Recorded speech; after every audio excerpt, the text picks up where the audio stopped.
پانی چل گئے نہیں پڑا اول سے درود آپ اللهم صل على محمد وعلى آل محمد كما صليت على إبراهيم وعلى آل إبراهيم إنك حميد مجيد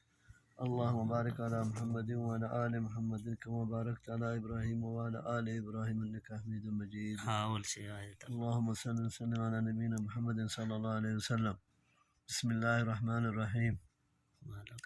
وما لكم ألا تأكلوا مما ذكر اسم الله عليه وقد فصل لكم ما حرم عليكم إلا ما اضطررتم إليه وإن كثيرا لا يضلون بأهوائهم بغير علم إن ربك هو أعلم بالمعتدين وذروا ظاهر الإثم وباطنه إن الذين يكسبون الإثم سيجزون بما كانوا يقترفون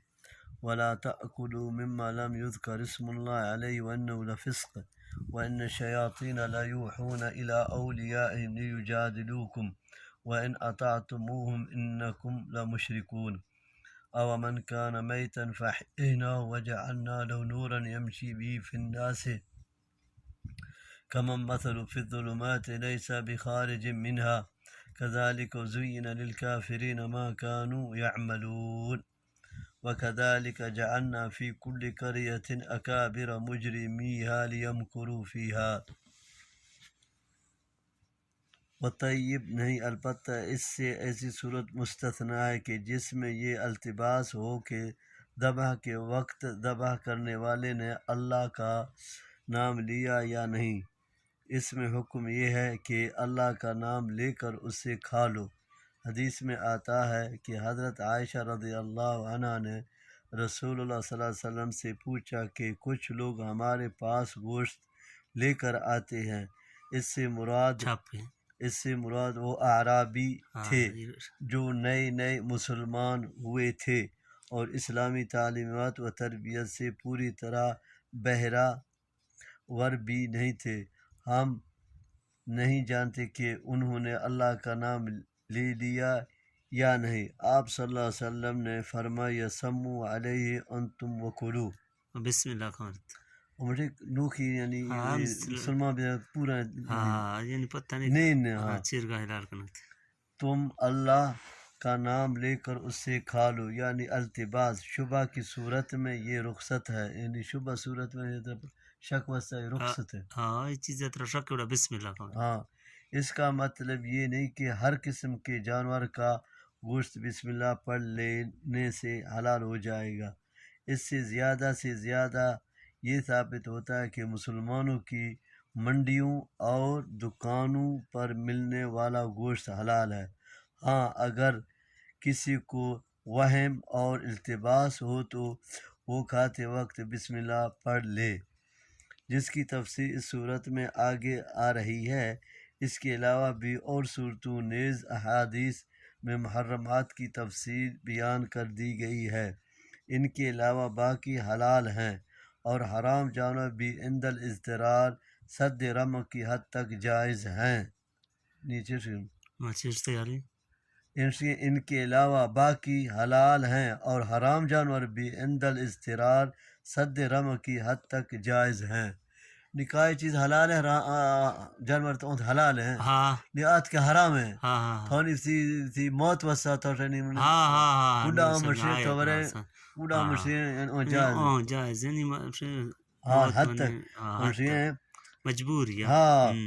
ان کے علاوہ باقی حلال ہیں اور حرام جانور بھی عند الاضطرار سد رمق کی حد تک جائز ہیں، یعنی عمدن اللہ کا نام جس جانور پر نہ لیا گیا اس کا کھانا فسق اور ناجائز۔ حضرت ابن عباس رضی اللہ نے اس کے یہی معنی بیان کیے ہیں۔ وہ کہتے ہیں کہ بھول جانے والوں کو فاسق نہیں کہا جاتا،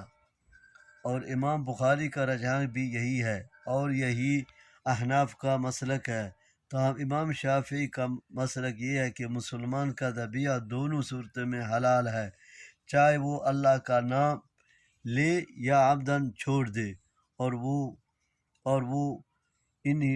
لفظوں کو غیر اللہ کے نام پر ذبح کیے گئے جانور سے متعلق قرار دیتے ہیں۔ نیچے سے ہمارے مسلمان تڑے یا بسم اللہ سمجھتے سے گٹانی جائز ہیں یا کئی چیزیں ہمارے حلال بھی ہے۔ اس واچی گور چکانی اون حرام چی غیر لائے گا چل پلتے تو چپے پڑتا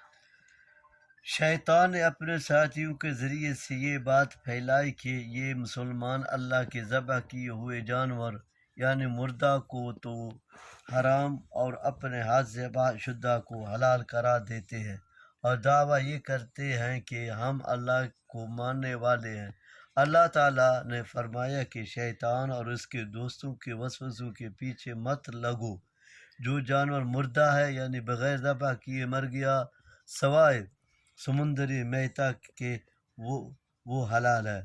اس پر چونکہ اللہ کا نام نہیں لیا گیا اس لیے اس کا کھانا حلال نہیں ہے۔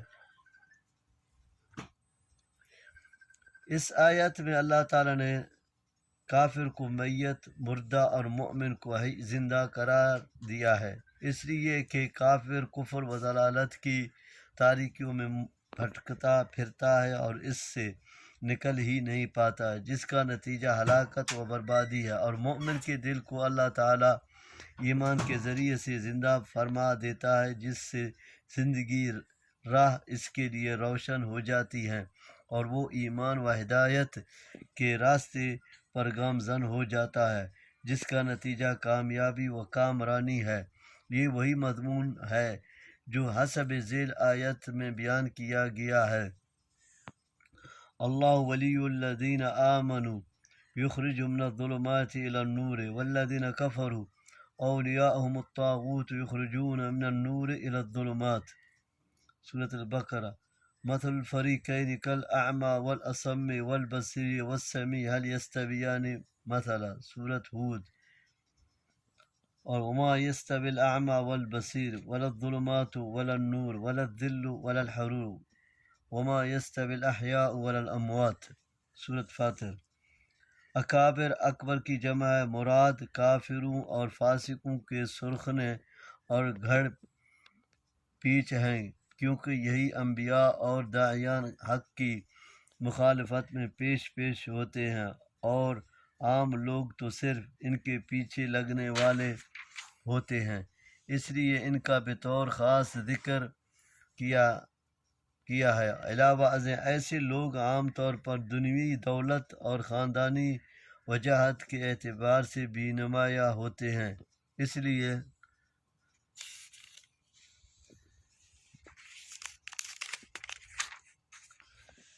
فِيهَا وَمَا يَمْلِكُونَ إِلَّا بِأَنفُسِهِمْ وَمَا يَشْعُرُونَ وَإِذَا جَاءَتْهُمْ آيَةٌ قَالُوا لَن نُّؤْمِنَ حَتَّى نُؤْتَىٰ مِثْلَ مَا أُوتِيَ رُسُلُ اللَّهِ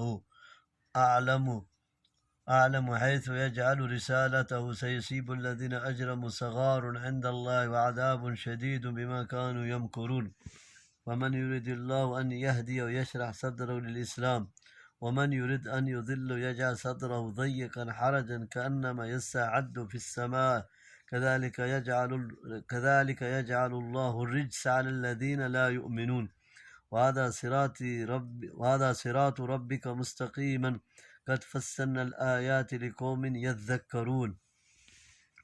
لهم دار السلام عند ربهم وهو وليهم بما كانوا يعملون ويوم يحشرهم جميعا يا معشر الجن قد استكثرتم من الإنس وقال أولياؤهم من الإنس ربنا استمتع بعضنا ببعض وبلغنا أجلنا الذي أجلت لنا قال النار مثواكم خالدين فيها إلا ما شاء الله إن ربك حكيم عليم۔ کے لیے مخالفت حق میں بھی ممتاز ہوتے ہیں۔ یہی مضمون سورۃ سبا کی آیات 31 تا 33، سورۃ زخرف 23، سورۃ نوح 22 وغیرہ میں بیان کیا گیا ہے، یعنی ان کی اپنی شرارت کا وبال اور اسی طرح ان کے پیچھے لگنے والے لوگوں کا وبال انہی پر پڑے گا۔ مزید دیکھیے سورۃ عنکبوت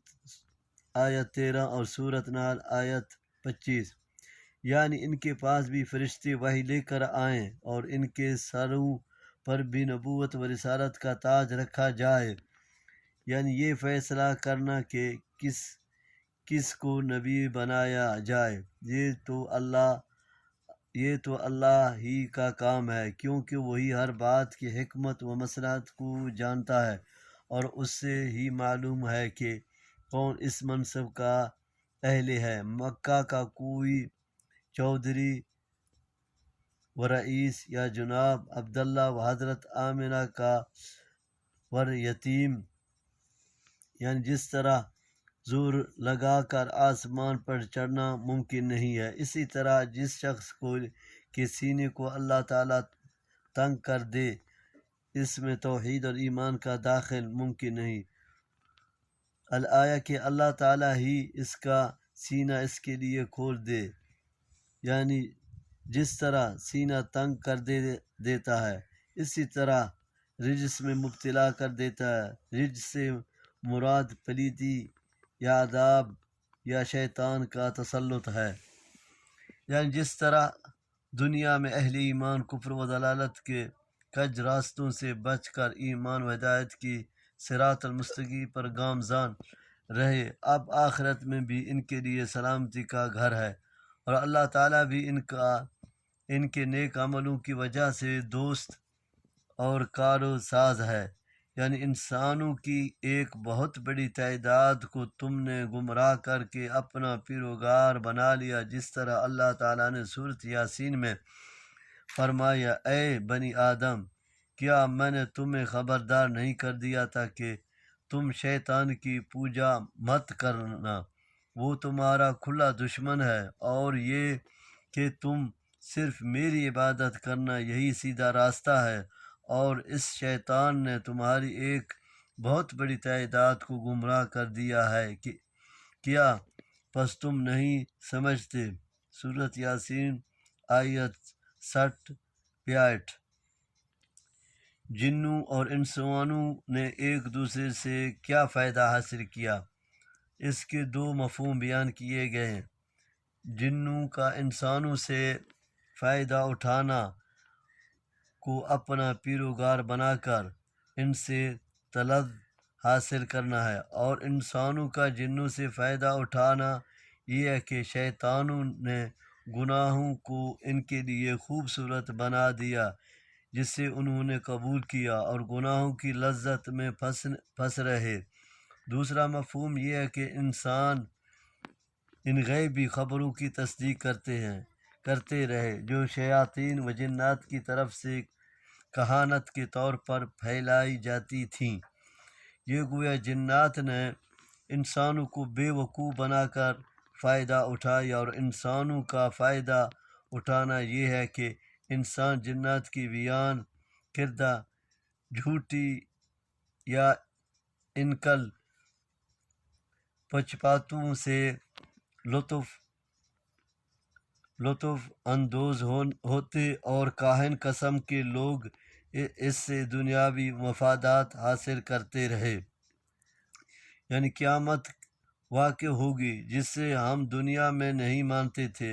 اس کے جواب میں اللہ تعالیٰ فرمائے گا کہ اب جہنم تمہارا دائمی ٹھکانہ ہے۔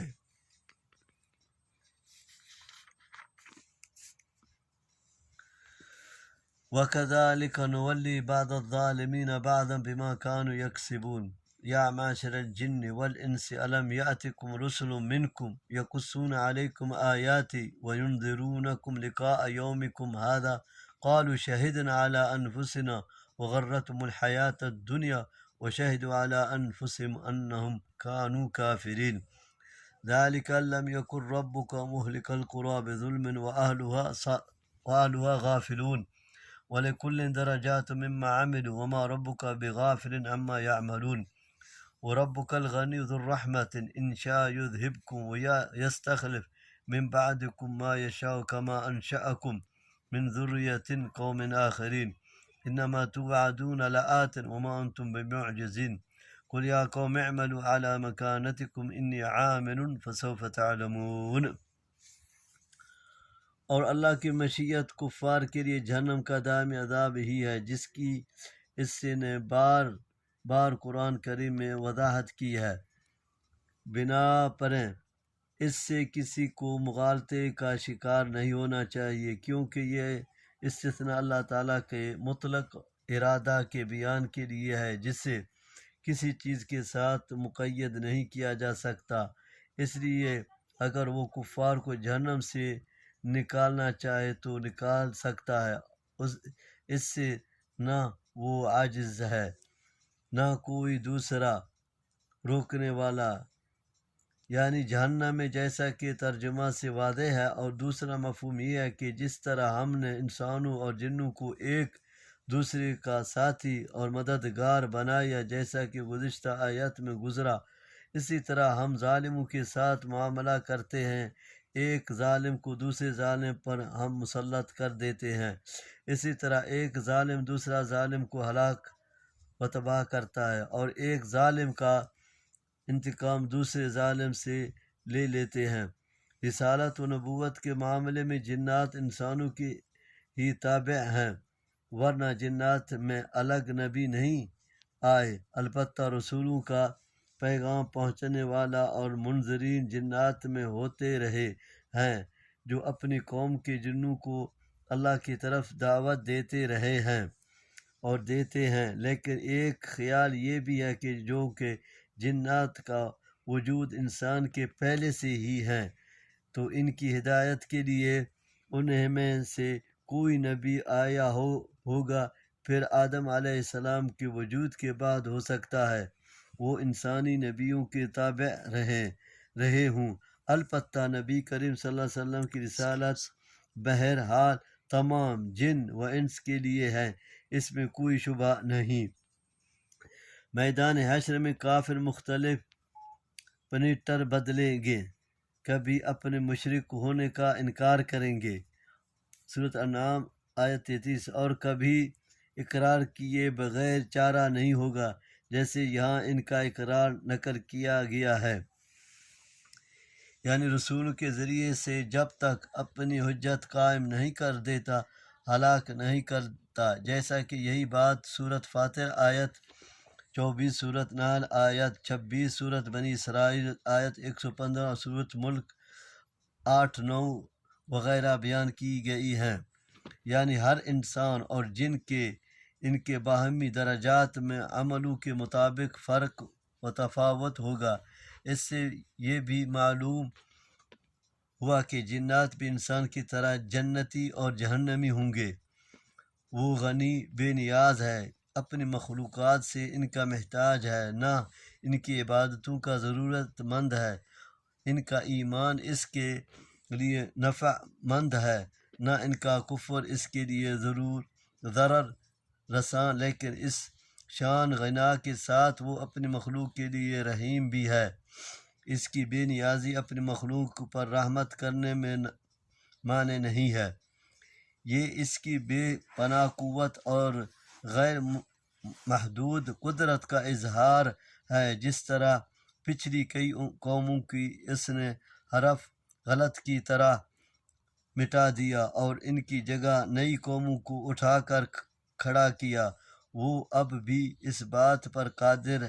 ہے کہ جب چاہے تمہیں نصیحت و نابو کر دے اور تمہاری جگہ ایسی قوم پیدا کر دے جو تم جیسی نہ ہو۔ مزید ملاحظہ ہو سورۃ نساء 133، سورۃ ابراہیم 20، سورۃ فاطر 15، سورۃ 15-17، سورۃ محمد صلی اللہ علیہ وسلم 38۔ اس سے مراد قیامت ہے اور تم عاجز نہیں کر سکتے کا مطلب ہے کہ وہ تمہیں دوبارہ پیدا کرنے پر قادر ہے، چاہے تم مٹی میں مل کر ریزہ ریزہ ہو چکے ہو۔ یہ کفر اور معصیت پر قائم رہنے کی اجازت نہیں ہے، بلکہ سخت وعید ہے، جیسا کہ اگلے الفاظ سے بھی واضح ہے۔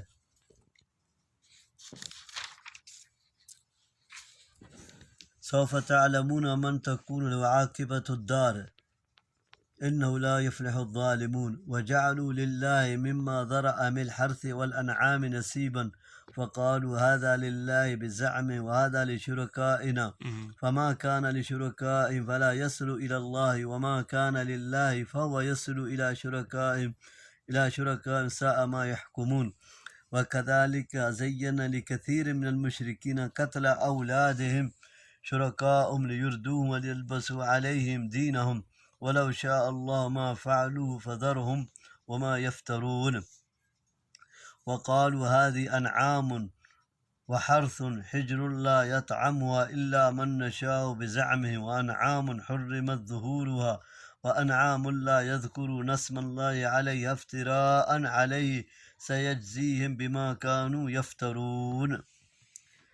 جس طرح دوسرے مقام پر فرمایا وَقُلْ لِلَّذِينَ لَا يُؤْمِنُونَ نَعْمَلُ عَلَى مَكَانَتِكُمْ إِنَّا عَامِلُونَ وَانْتَظِرُوا إِنَّا مُنْتَظِرُونَ. سورۃ ہود 121 122. جو ایمان نہیں لاتے ان سے کہہ دیجئے کہ تم اپنی جگہ عمل کیے جاؤ، ہم بھی عمل کرتے ہیں اور انتظار کر ہم بھی منتظر ہیں. جیسا کہ تھوڑے ہی عرصے کے بعد اللہ تعالیٰ نے اپنے یہ وعدہ سچا کر دکھایا. 8 ہجری میں مکہ فتح ہو گیا اور اس کے موقع فتح کے بعد عرب قبائل چوک در چوک مسلمان ہونا شروع ہو گئے اور پورا جزیرہ عرب مسلمان کے زیر آ گیا اور یہ دائرہ پھر پھیلتا اور بڑھتا ہی چلا گیا. اس آیت میں مشرکوں کے اس عقیدہ عمل کا ایک نمونہ بتلایا گیا ہے جو انہوں نے اپنے طور پر گھڑ رکھے تھے. وہ زمینی پیداوار اور مال مویشی میں سے کچھ حصہ اللہ کے لیے اور کچھ اپنے خود ساختہ معبود کے لیے مقرر کر لیتے. اللہ کے حصے کو مہمانوں، فقراء اور صلہ رحمی پر خرچ کرتے اور بتوں کے حصے کو بتوں کے مجاورین اور ان کی ضروریات پر خرچ کرتے. پھر اگر بتوں کے مقررہ حصہ میں توقع کے مطابق پیداوار نہ ہوتی تو اللہ کے حصے میں سے نکال کر اس میں شامل کر لیتے، اور اس کے برعکس معاملہ ہوتا تو بتوں کے حصے میں سے نہ نکالتے اور کہتے کہ اللہ تو غنی ہے. ہاں اگر بتوں کے مقرر حصے میں کمی ہو جاتی تو وہ اللہ کے مقرر حصے سے لے کر بتوں کے مصالح اور ضروریات پر خرچ کر لیتے. یعنی اللہ کے مقابلے میں بتوں کی عظمت اور ان کا خوف اور ان کے دلوں میں زیادہ تھا، جس کا مشاہدہ آج کے مشرکین کے رویے سے بھی کیا جا سکتا ہے. یہ اشارہ ہے ان کے بچیوں کی زندہ درگور کر دینے یا بتوں کی بھینٹ چڑھانے کی طرف، یعنی ان کے دین میں شرک کی آمیزشن کر دے. یعنی اللہ تعالیٰ اپنے اختیارات اور قدرت سے ان کے ارادہ اختیار کی آزادی کو سلب کر لیتا تو پھر یقیناً یہ وہ کام نہ کرتے جو مذکورہ ہوئے. لیکن ایسا کرنا چونکہ جبر ہوتا جس میں انسان کی آزمائش نہیں ہو سکتی تھی، جبکہ اللہ تعالیٰ انسان کو ارادہ و اختیار کی آزادی دے کر آزمانا چاہتا ہے، اس لیے اللہ نے جبر نہیں فرمایا. اس میں ان کی جاہلیت، شریعت اور اباطیل کی 3 صورتیں اور بیان فرمائی ہیں. حجر بمعنی منع، اگرچہ مصدر ہے لیکن مفعول یعنی محجور ممنوع کے معنی میں ہے. یہ پہلی صورت ہے کہ یہ جانوروں یا فلاں کھیت کی پیداوار اور ان کا استعمال ممنوع ہے، اسے صرف وہی کھائے گا جسے ہم اجازت دیں گے. یہ اجازت بتوں کے خادم اور مجاورین ہی کے لیے ہوتی. یہ دوسری صورت ہے کہ وہ مختلف قسم کے جانوروں کو اپنے بتوں کے نام آزاد چھوڑ دیتے جن سے وہ بار برادری یا سواری کا کام نہ لیتے، جیسے بحیرہ، صائبہ وغیرہ کی تفصیل پہلے گزر چکی ہے. یہ تیسری صورت ہے کہ وہ ذبح کرتے وقت صرف اپنے بتوں کا نام لیتے، اللہ کا نام نہ لیتے. بعض نے اس کا مفہوم یہ بیان کیا ہے کہ ان جانوروں پر بیٹھ کر وہ حج کے لیے نہ جاتے۔ بہرحال یہ ساری صورتیں گھڑی ہوئی تو ان کی اپنی تھیں، لیکن وہ اللہ پر افطرا باندھ دیتے، یعنی یہ پاور کراتے کہ اللہ کے حکم سے ہی ہم سب کچھ کر رہے ہیں۔ شکر درگو وعلیکم بھاوی کرا وگڑ سے وقالوا ما في بطون هذه الأنعام خالصة لذكورنا ومحرم على أزواجنا وإن يكن ميتة فهم فيه شركاء سيجزيهم وصفهم إنه حكيم عليم قد خسر الذين قتلوا أولادهم سفحا بغير علم وحرموا ما رزقهم الله افتراء على الله قد ضلوا وما كانوا مهتدين كلوا من ثمره إذا أثمر وآتوا حقه يوم حصاده ولا تسرفوا إنه لا يحب المسرفين ومن الأنعام حمولة وفرشا كلوا مما رزقكم الله ولا تتبعوا خطوات الشيطان إنه لكم عدو مبين۔ یہ ایک اور شکل ہے کہ جو جانور وہ اپنے بتوں کے نام وقف کرتے، ان میں سے بعض کے بارے میں کہتے کہ ان کا دودھ اور ان کے پیٹ سے پیدا ہونے والا زندہ بچہ صرف ہمارے مردوں کے لیے حلال ہے، عورتوں کے لیے حرام ہے۔ ہاں اگر بچہ مردہ پیدا ہوتا تو پھر اس کے کھانے میں مرد و عورت برابر ہیں۔ اللہ تعالیٰ نے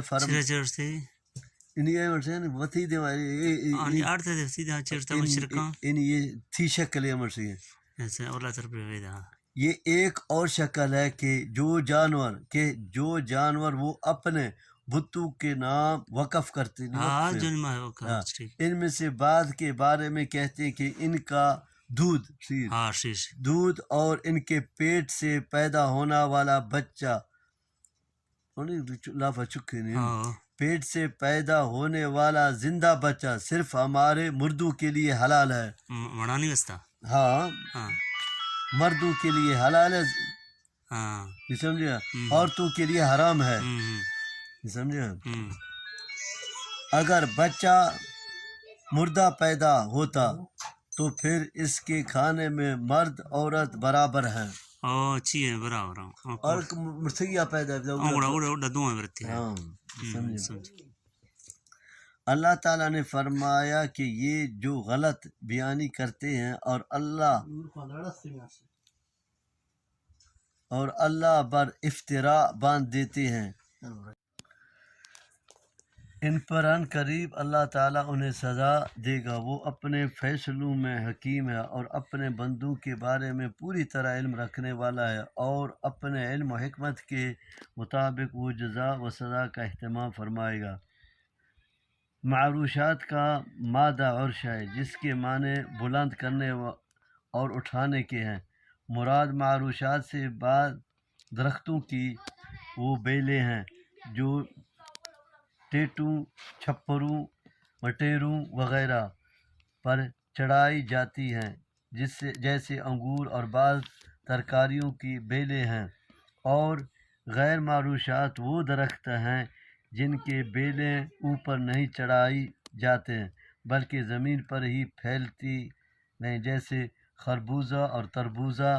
وغیرہ کی بیلیں ہیں، یا وہ تنے دار درخت ہیں جو بیلی کی شکل میں نہیں ہوتے۔ یہ تمام بیلیں درخت اور کھجور کے درخت اور کھیتیاں جن کے ذائقے ایک دوسرے سے مختلف ہوتے ہیں، اور زیتون و انار، ان سب کا پیدا کرنے والا اللہ ہے۔ اس کے لیے دیکھیے آیت 99 کی حاشیہ، یعنی جب کھیتی سے غلہ کاٹ کر صاف کر لو اور پھیل و درخت سے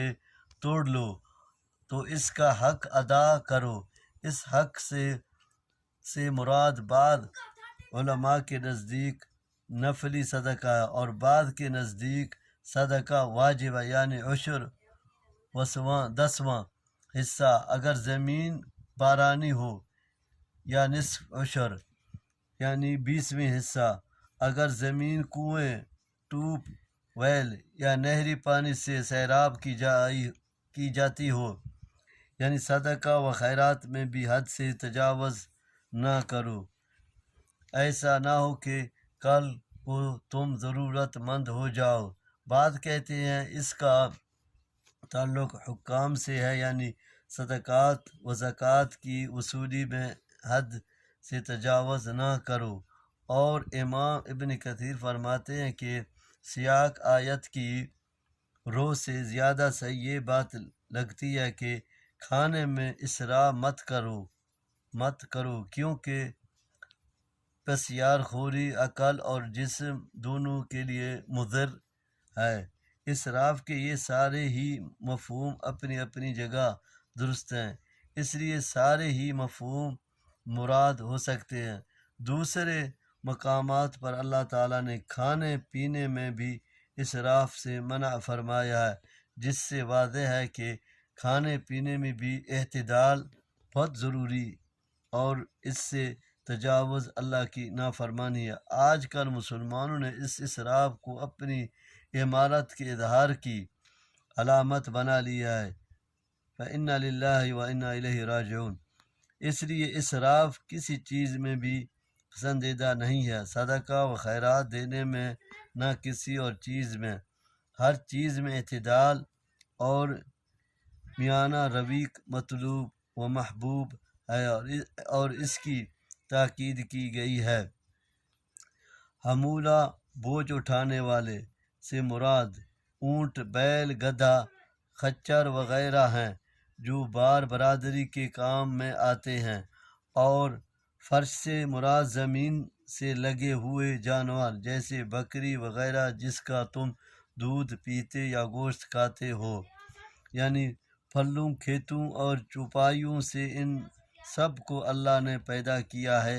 اور ان کی تمہارے لیے خوراک بنایا ہے۔ جس طرح مشرکین اس کے پیچھے لگ گئے اور حلال جانوروں کو بھی اپنے اوپر حرام کر لیا گیا، یا اللہ کی حلال کردہ چیز کو حرام یا حرام کو حلال کر لینا، یہ شیطانی کی پیروی ہے۔ ومشرق واحد ثمانية أزواج من الضأن اثنين ومن المعز اثنين قل آذكرين حرم أم الأنثيين أما اشتملت عليه أرحام الأنثيين نبئوني بعلم إن كنتم صادقين ومن الإبل اثنين ومن البقر اثنين قل آذكرين حرم أم الأنثيين أما اشتملت عليه أرحام الأنثيين أم كنتم شهداء إذ وصاكم الله بهذا فمن أظلم ممن افترى على الله كذبا ليضل الناس بغير علم إن الله لا يهدي القوم الظالمين قل لا أجد فيما أوحي إلي محرما على طاعم يطعمه إلا أن يكون ميتة أو دم مسفوحا أو لحم خنزير فإنه رجس أو فسقا أحل لغير الله به فمن اضطر غير باغ ولا عاد فإن ربك غفور رحيم۔ یعنی انشأ ثمانیہ ازواج، اسی اللہ نے 8 زوج پیدا کیے۔ ازواج زوج کی جمع ہے، ایک ہی جنس کے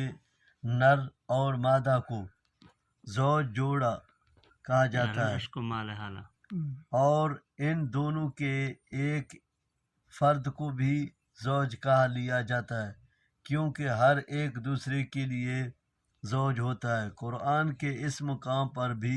ازواج افراد ہی کے معنی ہیں استعمال ہوا ہے، یعنی 8 افراد اللہ نے پیدا کیے ہیں جو باہم ایک دوسرے کا جوڑا ہیں۔ یہ نہیں کہ زوج معنی جوڑے پیدا کیے، کیونکہ اس طرح تعداد 8 کے بجائے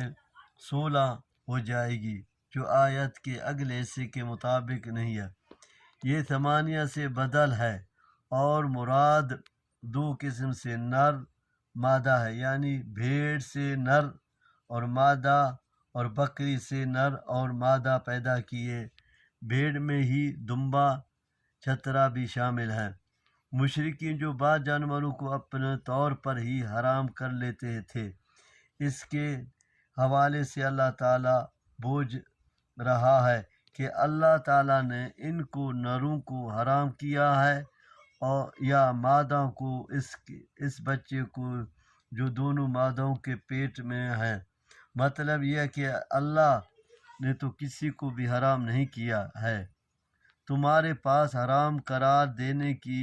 کوئی یقینی دلیل ہے تو پیش کرو کہ بحیرہ، صائبہ، وسیلہ اور حام وغیرہ اس دلیل کی بنیاد پر حرام ہے۔ یہ بھی ثمانیہ سے بدل ہے اور یہاں بھی دو قسمیں سے دونوں کے نر اور مادہ مراد ہیں، اور یوں یہ 8 قسمیں پوری ہو گئے ہیں۔ یعنی تم جو بعض جانوروں کو حرام قرار دیتے ہو، کیا جب اللہ نے ان کی حرمت کا حکم دیا تو تم اس کے پاس موجود تھے؟ مطلب یہ ہے کہ اللہ نے تو ان کی حرمت کا کوئی حکم ہی نہیں دیا، یہ سب تمہارا افتراء ہے اور اللہ پر جھوٹ باندھتے ہو۔ یعنی یہی سب سے بڑا ظالم ہے۔ حدیث میں آتا ہے نبی صلی اللہ علیہ وسلم نے فرمایا کہ میں نے عمرو بن الحی کو جہنم میں اپنی انٹریاں کھینچنے ہوئے دیکھا ہے۔ اس نے سب سے پہلے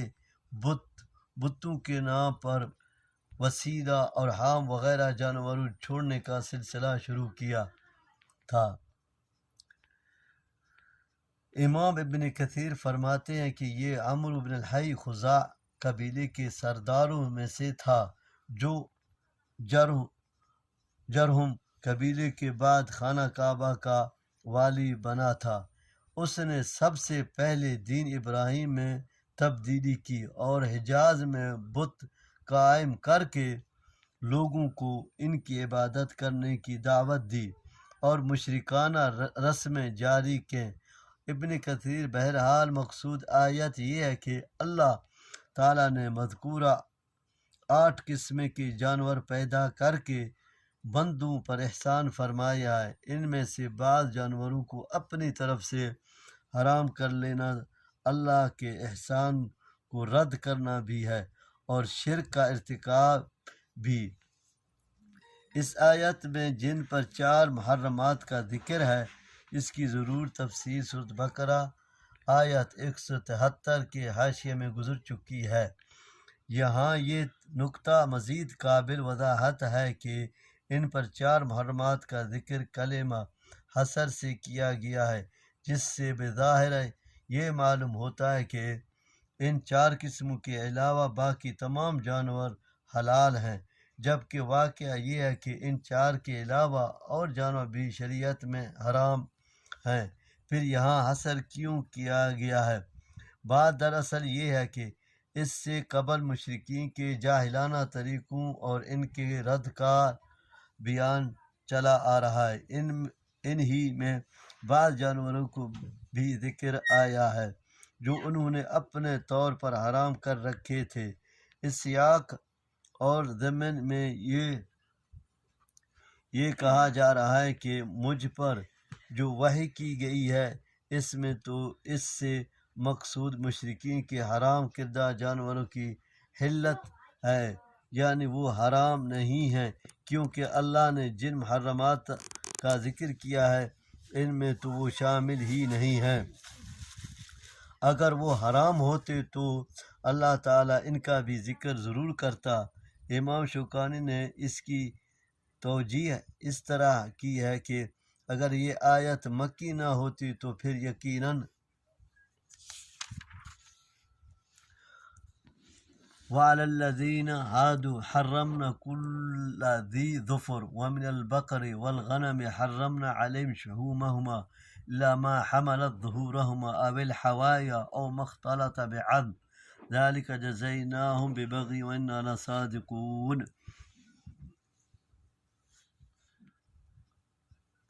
فَإِنْ كَذَّبُوا فَقُلْ رَبُّكُمْ ذُو رَحْمَةٍ وَاسِعَةٍ وَلَا يُرَدُّ بَأْسُهُ عَنِ الْقَوْمِ الْمُجْرِمِينَ۔ سيقول الذين أشركوا لو شاء الله ما أشركنا ولا آباؤنا ولا حرمنا من شيء كذلك كذب الذين من قبلهم حتى ذاقوا بأسنا قل هل عندكم من علم فتخرجوه لنا إن تتبعون إلا الظن وإن أنتم إلا تخرصون قل فلله الحجة البالغة فلو شاء لهداكم أجمعين قل هلم شهداؤكم الذين يشهدون أن الله حرم هذا فإن شهدوا فلا تشهد معهم ولا تتبع أهواء الذين كذبوا بآياتنا والذين لا يؤمنون بالآخرة وهم بربهم يعدلون. محرمات کا حصر قابل تسلیم تھا، لیکن چونکہ اس کے بعد خود قرآن نے المائدہ میں بعض محرمات کا ذکر کیا ہے اور نبی صلی اللہ علیہ وسلم نے بھی کچھ محرمات بیان فرمائے ہیں، تو اب وہ بھی ان میں شامل ہوں گے۔ ان کے علاوہ نبی صلی اللہ علیہ وسلم نے پرندوں اور درندوں کی حلت و حرمت معلوم کرنے کے لیے 2 اصول بیان فرما دیے ہیں، جن کی وضاحت بھی مذکورہ اور حولہ حاشیہ میں موجود ہیں۔ اور فسقن کا عطف لحم خنزیر پر ہے، اس لیے منصوب ہے، یعنی منصوب معنی ہے ای ذبح علی الاصنام، وہ جانور جو بتوں کے نام پر یا ان کے تھانوں پر ان کا تقرب حاصل کرنے کے لیے ذبح کیے جائیں، یعنی ایسے جانوروں پر کو عند الذبح اللہ کا نام لی جائے تب بھی حرام ہوں گے، کیونکہ ان سے اللہ کا تقرب نہیں، غیر اللہ کا تقرب حاصل کرنا مقصود ہے۔ فسق رب کی اطاعت سے خروج کا نام ہے۔ رب نے حکم دیا کہ اللہ تعالیٰ کے نام پر جانور ذبح کیا جائے اور صرف اسی کے تقرب و نیاز کے لیے کیا جائے، اگر ایسا نہیں کیا جائے گا تو یہی فسق اور شرک ہے۔ ناخن والے جانوروں سے مراد وہ ہاتھ والے جانور ہیں جن کی انگلیاں پھٹی ہوئی یعنی جدا جدا نہ ہوں، جیسے اونٹ، شتر، مرغ، بطخ، کاز، گائے اور بکری وغیرہ، ایسے سب چرند پرند حرام تھے، گویا صرف وہ جانور اور پرندے ان کے لیے حلال تھے جن کے پنچے کھلے ہوں، یعنی جو چربی گائے یا بکری کی پشت پر ہو یا دمبے کی چکتی ہو یا انٹریوں یا اوج یا ہڈیوں کے ساتھ ملی ہوئی ہو، چربی کی یہ مقدار حلال تھی۔ یہ چیزیں ہم نے بطور سزا ان پر حرام کی تھی، یعنی یہودیوں کا یہ دعویٰ صحیح نہیں کہ یہ چیزیں حضرت یعقوب علیہ السلام نے اپنے اوپر حرام کی ہوئی تھیں اور ہم تو ان کے اتباع میں ان کو حرام سمجھتے ہیں۔ اس کا مطلب یہ ہے کہ یہودیوں کا یقین اپنے مذکورہ دعوے میں جھوٹے ہیں، اس لیے تکذیب کے باوجود عذاب دینے میں جلدی نہیں کرتا، یعنی مہلت دینے کا مطلب ہمیشہ کے لیے عذاب الہی سے محفوظ ہونا نہیں ہے، وہ جب بھی عذاب دینے کا فیصلہ کرے گا تو پھر اسے کوئی ٹال نہیں سکے گا۔ یہ وہی مغالطہ ہے جو مشیت الہی اور رضا الہی کو ہم معنی سمجھ لینے کی وجہ سے لاحق ہوتا ہے، حالانکہ یہ ایک دوسرے سے مختلف ہیں، جس کی وضاحت پہلی کی جا چکی ہے۔ اللہ تعالیٰ نے اس مغالطے کا ازالہ اس طرح فرمایا کہ اگر یہ شرک اللہ کا رضا کا مظہر تھا تو پھر ان پر عذاب کیوں آیا؟ عذاب الہی اس بات کی دلیل ہے کہ مشیت اور چیز ہے اور رضا الہی اور چیز، یعنی اپنے دعوے پر تمہارے پاس دلیل ہے تو پیش کرو، لیکن ان کے پاس دلیل کہاں، وہاں تو صرف اوہام و ظنون ہی ہیں، یعنی وہ جانور جن کو مشرکین حرام قرار دیتے ہوئے تھے، کیونکہ ان کے پاس سوائے کذب و افتراء کے کچھ نہیں، یعنی اس کا عدید برابر کا ٹھہر کر شرک کرتے ہیں۔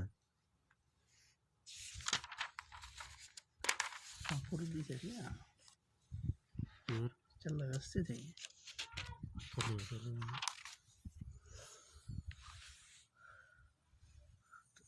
فتفرق بكم عن سبيل ذلك وساقوا به لعلكم تتقون ثم آتينا موسى الكتاب تماما على الذي أحسن وتفصيلا لكل شيء وهدى ورحمة لعلهم بلقاء ربهم يؤمنون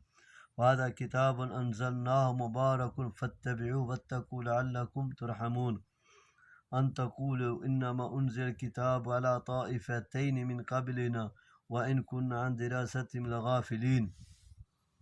أو تقول لو أن أنزل علينا الكتاب لكنا أهدى منهم فقد جاءكم بينة من ربكم وهدى ورحمة فمن أظلم ممن كذب بآيات الله وصدف عنها سيجزي الذين يصدفون عن آياتنا سوء العذاب بما كانوا يصدفون هل ينظرون إلا أن تأتيهم الملائكة ويأتي ربك ويأتي بعض آيات ربك يوم يأتي بعض آيات ربك لا ينفع نفسا إيمانها إلا ما كسبت کہ دوسری راہوں پر مت چلو کہ وہ راہیں تم کو اللہ کی راہ سے جدا کر دیں گی. دوسرے مقام پر اللہ تعالیٰ نے فرمایا ان اقیم الدین ولا تتفرقوا فی شورا دین کو قائم رکھو اور اس میں بوٹ نہ ڈالو. گویا اختلاف اور تفریقہ کی قطعاً اجازت نہیں ہے. اسی بات کو حدیث میں نبی صلی اللہ علیہ وسلم نے اس طرح واضح فرمایا کہ آپ نے اپنے ہاتھ سے ایک خط کھینچا اور فرمایا کہ یہ اللہ کا سیدھا راستہ ہے اور چند خطوط اس کی دائیں اور بائیں جانب کھینچے اور فرمایا یہ راستے ہیں جن پر شیطان بیٹھا ہوا ہے اور وہ ان کی طرف لوگوں کو بلاتا ہے. پھر آپ صلی اللہ علیہ وسلم نے یہی آیت تلاوت فرمائی اور جو زیر وضاحت ہے. مسند احمد جلد میں احمد شاکر نے اس سے صحیح کہا ہے. دیکھیے مسند احمد یہ تعلیق احمد شاکر نمبر. بلکہ ابن ماجہ کی روایت میں صراحت ہے کہ دو خط دائیں اور بائیں کھینچے یعنی کھلے 4 خطوط کھینچے اور انہیں شیطان کا راستہ بتلایا. قرآن کریم کا یہ اسلوب ہے جو متعدد جگہ دہرایا گیا ہے کہ جہاں قرآن کا ذکر ہوتا ہے تو وہاں تورات کا اور جہاں تورات کا ذکر وہاں قرآن کا بھی ذکر کر دیا جاتا ہے. اس کی متعدد مثالیں حافظ بن کثیر نے نقل کی ہیں. اسی اسلوب کے مطابق یہاں تو تورات کا اور اس کے اس وصف کا بیان ہے کہ وہ بھی اپنے دور کی ایک جامع کتاب تھی جس میں ان کی دینی ضروریات کی تمام باتیں تفصیل سے بیان کی گئی تھیں اور وہ ہدایت و رحمت کا باعث تھی. اس سے مراد قرآن مجید میں ہے جس میں دین و دنیا کی برکتیں اور بھلائیاں ہیں. یعنی یہ قرآن اس لیے اتارا تاکہ تم یہ نہ کہو 2 فرقوں سے مراد یہودی و نصارہ ہیں اس لیے کہ وہ ہماری زبان میں نہ تھی. چنانچہ اسی عذر کو قرآن عربی میں اتار کر ختم کر دیا. یہ عذر بھی تم نہیں کر سکتے. یعنی کتاب ہدایت اور رحمت کی نزول کے بعد اب جو شخص ہدایت اسلام کا راستہ اختیار کر کے رحمت الہی و مستحق نہیں بنتا بلکہ تکذیب و اعراض کا راستہ اپناتا ہے تو اس سے بڑھ کر ظالم کون ہے. صدف کے معنی اعراض کرنے کے بھی کیے گئے ہیں اور دوسروں کو روکنے کے بھی. قرآن مجید کی نزول حضرت محمد صلی اللہ علیہ وسلم کی رسالت کے ذریعے سے ہم نے حجت قائم کر دی ہے. اب بھی اگر یہ اپنی گمراہی سے باز نہیں آتے تو کیا یہ اسی بات کے منتظر ہیں کہ ان کے پاس فرشتے آئیں یعنی ان کی روحیں قبض کرنے کے لیے؟ اس وقت یہ ایمان لائیں گے یا آپ کا رب ان کے پاس آئے اور قیامت برپا ہو جائے اور وہ اللہ کے روبرو پیش کیے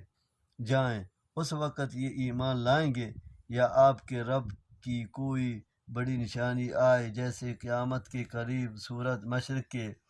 بجائے مغرب سے طلوع ہوگا، تو اس قسم کی بڑی نشانی دیکھ کر یہ ایمان لائیں گے۔ اگلے جملے میں وضاحت کی جا رہی ہے کہ اگر یہ اس انتظار میں ہیں تو بہت ہی نادانی کا مظاہرہ کر رہے ہیں، کیونکہ بڑی نشانی کے ظہور کے بعد کافر کا ایمان اور فاسق و فاجر شخص کی توبہ قبول نہیں ہوگی۔ صحیح حدیث ہے، نبی صلی اللہ علیہ وسلم نے فرمایا، قیامت قائم نہیں ہوگی یہاں تک کہ سورج مشرق کے بجائے مغرب سے طلوع ہو، پس جب ایسا ہوگا اور لوگ اس سے مغرب سے طلوع ہوتے دیکھیں گے تو سب ایمان لے آئیں گے۔ پھر آپ صلی اللہ علیہ وسلم نے یہ آیت تلاوت فرمایا، لا ينفع نفسا ایمان ولم تکن آمنت من قبل، یعنی اس وقت ایمان لانا کسی کو نفع نہیں دے گا جو اس سے قبل ایمان نہ لایا ہوگا۔ صحیح بخاری تفسیر سورۃ انعام۔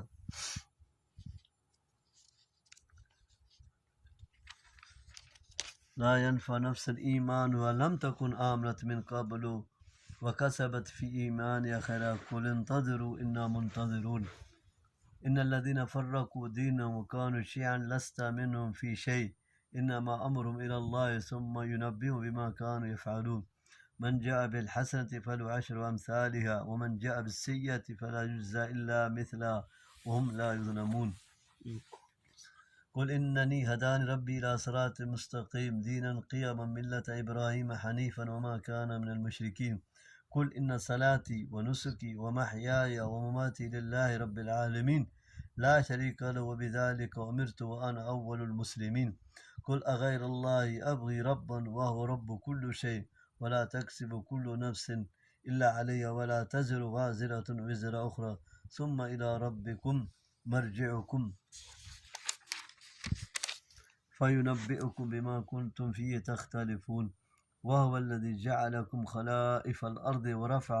بعضكم فوق بعض درجات ليبلوكم فيما آتاكم إن ربك سريع العقاب وإنه لغفور رحيم، یعنی کافر ایمان فائدہ مند یعنی قبول نہیں ہوگا۔ اس کا مطلب ہے کہ کوئی گناہ گار مومن گناہوں سے توبہ کرے گا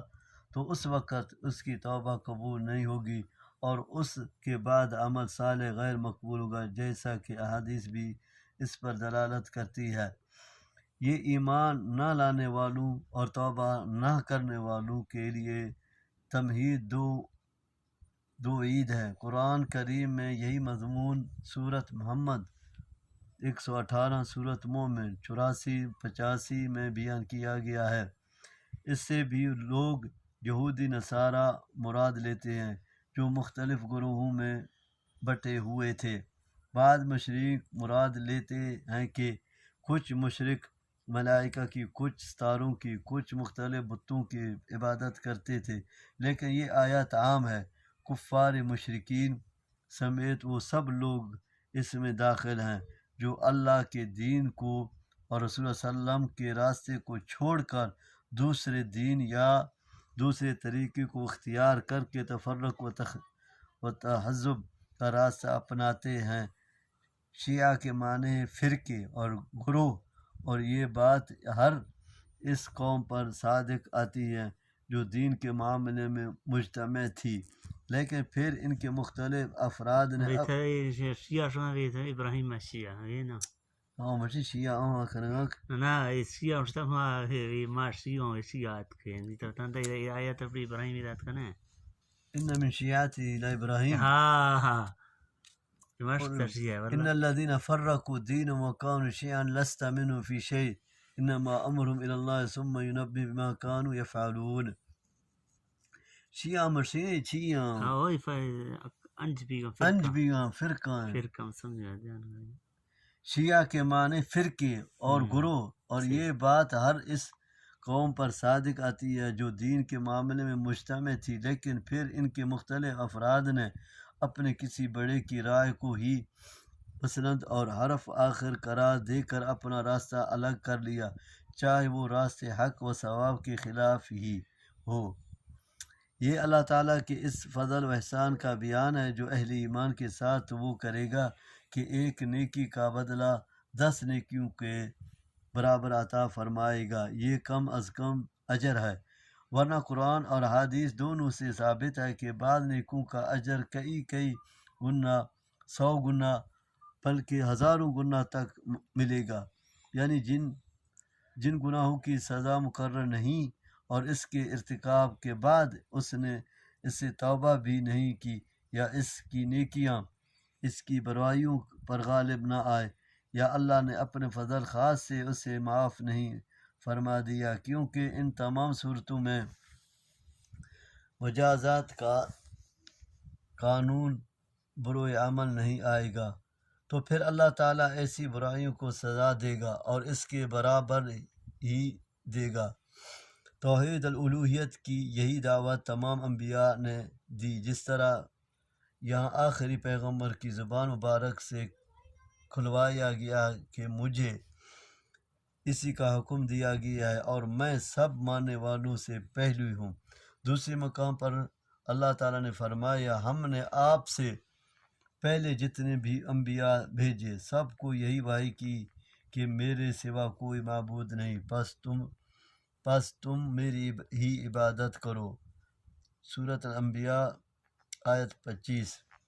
چنانچہ حضرت نوح علیہ السلام نے بھی یہی اعلان فرمایا، وما امرت ان اکون من المسلمین۔ سورۃ یونس۔ حضرت ابراہیم علیہ السلام کے بارے میں آتا ہے، جب اللہ تعالیٰ نے انہیں کہا کہ اسلم، فرمدار ہو جا، تو انہوں نے فرمایا اسلمت لرب العالمین۔ سورۃ بقرہ آیت 31۔ میں رب العالمین کے لیے مسلمان یعنی فرمدار ہو گیا۔ حضرت ابراہیم علیہ السلام، یعقوب علیہ السلام اپنی اولاد کو وصیت فرمایا، فلا تمترن الا وانتم مسلمون۔ سورۃ بقرہ۔ تمہیں موت اسلام پر آنی چاہیے۔ حضرت یوسف علیہ السلام دعا فرمایا، توفنی مسلما۔ سورۃ یوسف۔ مجھے اسلام کی حالت میں دنیا سے اٹھانا۔ حضرت موسیٰ علیہ السلام نے اپنی قوم سے کہا، فعلیہ توکلوا ان کنتم مسلمین، اگر تم مسلمان ہو تو اسی اللہ پر بھروسہ کرو۔ حضرت عیسیٰ علیہ السلام کے حواریوں نے کہا، وَأَشْهَدُ بِأَنَّنَا مُسْلِمُونَ۔ سورۃ المائدہ۔ اسی طرح اور بھی تمام انبیاء اور ان کے مخلص پیروکاروں نے اسلام کو اپنایا، جس میں توحید الالوہیت کی بنیاد حیثیت حاصل تھی، گو بعض شرعی احکام ایک دوسرے سے مختلف تھے۔ یہاں رب سے مراد وہی الہ ماننا ہے جس کا انکار مشرکین کرتے رہے ہیں اور جو اس کی ربوبیت کا تقاضا ہے، لیکن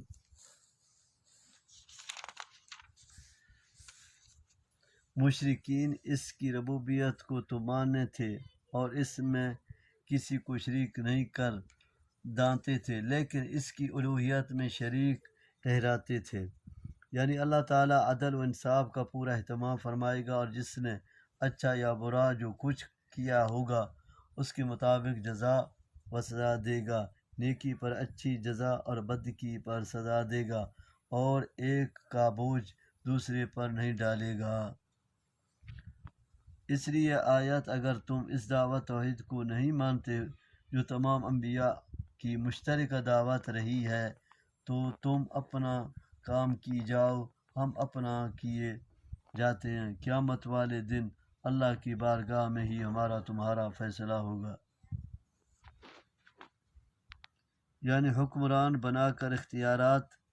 سے نوازا، یا ایک کے بعد دوسرے کو اس کا وارث خلیفہ بنایا۔ یعنی فقر و غنا، علم و جہل، صحت اور بیماری، جس کو جو کچھ دیا ہے اسی میں اس کی آزمائش ہے، یعنی اس کے ابلاغ سے آپ کا دل تنگ نہ ہو کہ کہیں کافر میری تکذیب نہ کریں اور مجھے ایذا نہ پہنچائیں، اس لیے کہ اللہ آپ کا حافظ و ناصر ہے۔ یا حرج شک کے معنی میں ہے، یعنی اس کی منزل من اللہ ہونے کے بارے میں آپ اپنے سینے میں شک محسوس نہ کریں، یہی نہیں بطور تعرید ہے، اور اصل مخاطب امت ہے کہ وہ شک نہ کرے۔